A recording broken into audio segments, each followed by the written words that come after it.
18 ترمیم باندې زبردست حمله ده زموږ صوبایي خود مختاري باندې زبردست حمله ده د آئین شیک 172(3) سره متصادم دی متن دوی تیار کړی دی کنه تیار راغلی دا دوی په خپل تیار کړی نه دی ځکه ګډ وډ دی په دې باندې څوک هم نه پوهېږي زه دوی ته چیلنج ورکوم کنه چې کوم وزیر الله دی هغه د ماته یو شیک پړاو کې ما دې ور باندې پوهېږي سوال نه پیدا کېږي ما ور باندې پوهېږي تاسو په شیک وایز باندې شروع شوم نو دا ټوټل ماینز اډمن له دا علاقہ او دا صوبه دا وفاق ته ورکوي او وفاق کې چاته ورکوي امریکایانو ته ورکوي غیر ملکیانو ته ورکوي نو سوال نه پیدا کېږي چې دا هغه چې کوم د زموږ 146 چې کوم هغه د ګوره آی ډي چې کومه حواله دي کنه چې تاسو موږ ورته ورکو کنه نو په دې کې هر څه واضح دي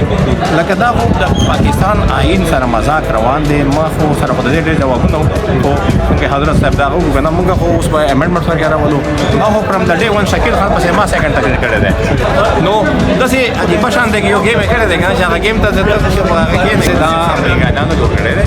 او دا سیده ورګړې د بلاس ورګړې د چا یو قسم په دې ډراف نه شټی کړی دی او پس سیم کو سیم راوړی دی د کې بند کړی دی بل په دې کې وګورئ کنه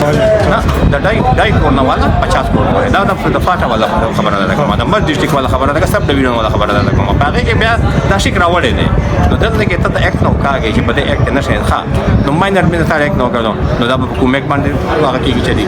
دا ماین اند منرل دا د موږ صوبې حق راغی هغه نه پس په دوی به 172 کلاس 3 مطابق چې کوم دا آیل اینڈ ګیس دی په دې باندې د موافق او د صوبې 50% شیر یو زدا تاسو کومه د واکدارانو نه چنن تاریخ پر تاسو زمونږ په دې باندې موږ د سره راکړل نو د څه ډېر زیاتې مهمه خبرې دي پکې دوی چل کړي دي بر شیل ټکي استعمال کړي دي ولاندې په 2-3 لاینونو کې بیا هغه مرکز ته هڅه حواله کړي دي نو غزا تاسو په شیک وایز باندې شروع شوم نو دا ټوټل ماینز اډمن له دا علاقہ او دا صوبه دا وفاق ته ورکوي او وفاق کې چاته ورکوي امریکایانو ته ورکوي غیر ملکیانو ته ورکوي نو سوال نه پیدا کېږي چې په خپل حقوقو باندې موږ تاسو را سود بازی وکړو ډېر مننه شکریہ سر السلام علیکم د جمعیت علماء اسلام صوبایي مرکز مفتی محمود مرکز کې ولاړو او ایم پی ای عدنان خان وزیر صاحب را سره موجود دی دغه بل دی په خپل کتل دی او د مدنیاتو حواله سره د مخکې نن په دغه معاملات باندې ښه نظر دی او د ما درخواست کو چې د عام پبلک د پوهې لپاره صرف دوه نوې چې دی کې د صوبې لپاره فواید دي که نقصانات دي څنګه چې بلوچستان کې ډېر ذخایر موجود دي مدنیاتو او د بلوچستان خلک دغه ګیله کوي چې موږ ته څه نه ملاویږي په دغه بنیاد نو تاسو خو چونکې د اسمبلی په دغه خلکو کې وایي چې په دې معاملاتو باندې ډېر نظر ساتي خپل هم چونکې قبایل سره وایي نو تاسو د مدنیاتو حواله سره لږه پوهه ده لږه مهرباني وکړئ عام پبلک پوهه کوي اعوذ بالله من الشیطان الرجیم بسم الله الرحمن الرحیم تو اول تاسو شکریا ادا کوم چې تاسو په ډېر اهم مهمه بل باندې زماته تکلیف راکو خبره دا چې ډېر زیات وګ بل کو زه تاسو ته په شک وایي باندې شروع شوم نو دا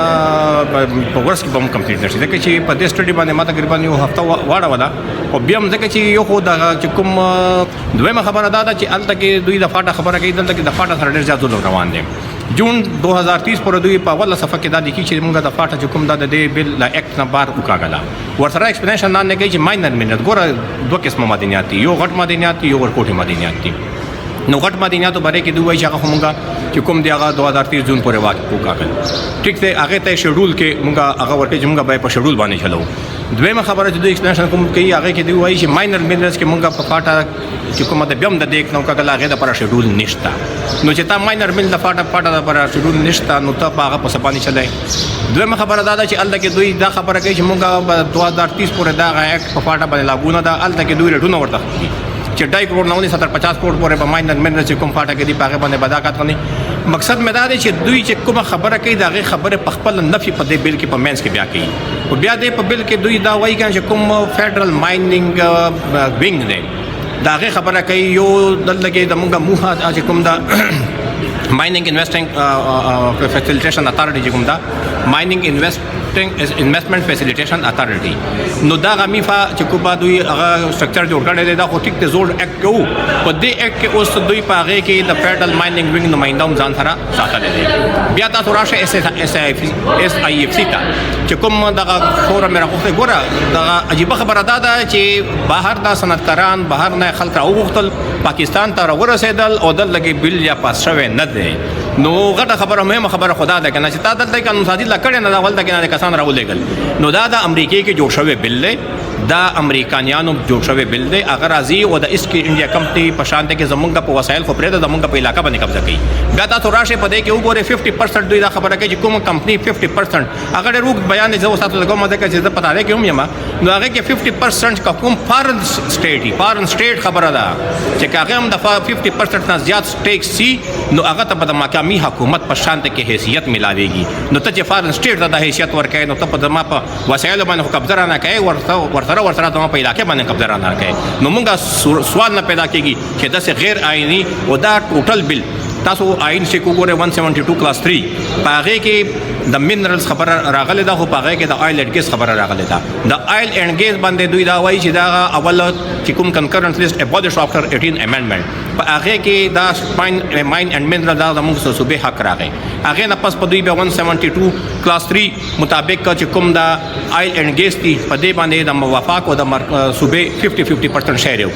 زدا تاسو کوم د واکدارانو نه چنن تاریخ پر تاسو زموږ په دې باندې مونږ د سره راکړل نو د څه ډېر زیاتې مهمه خبرې دي پکې دوی چې چل کړی دی بره شیل ټکي استعمال کړی دی ولاندې په 2-3 لاینونو کې بیا هغه مرکز ته هرڅه حواله کړي دي نو کزه تا ته پښې کوای باندې شروع شوم نو دا ټوټل ماینز اینڈ منرال دا علاقہ او دا